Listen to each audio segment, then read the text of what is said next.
Here's a repurposed satellite dish mount with a sheet of styrofoam and two flexible 100-watt solar panels. I've got an electric arm on here that will, when it's wired up, this can turn back and forth. Or for now, I just grab this pole here, kind of turn it toward wherever the sun's shining. But that can be adjusted to follow the path of the sun at the proper angle.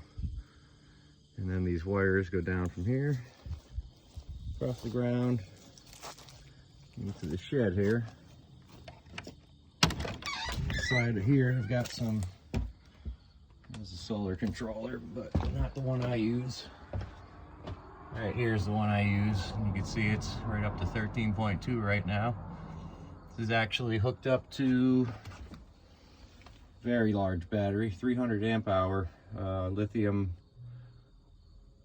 iron phosphate battery.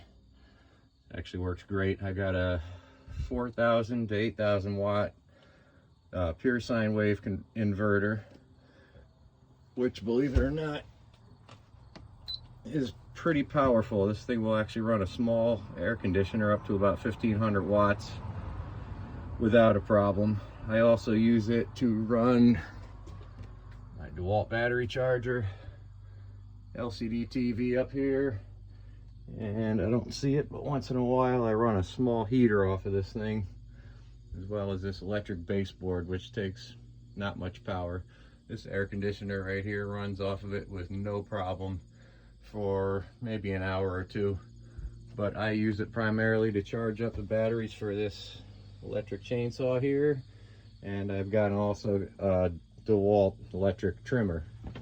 It runs my wire wheel with no problem. Got 110 volt LED lights. Got a 12 volt ham radio I use. Charge up all my batteries off of this.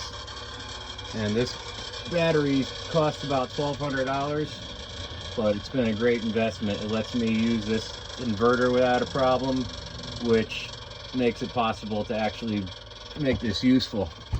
This little guy over here, it's made for an RV, but it's for when the solar panels aren't producing enough. This will detect what is needed from the battery and charge it. So this is plugged into my house. It rarely kicks on, but it's a smart device, and it keeps that battery charged up and healthy.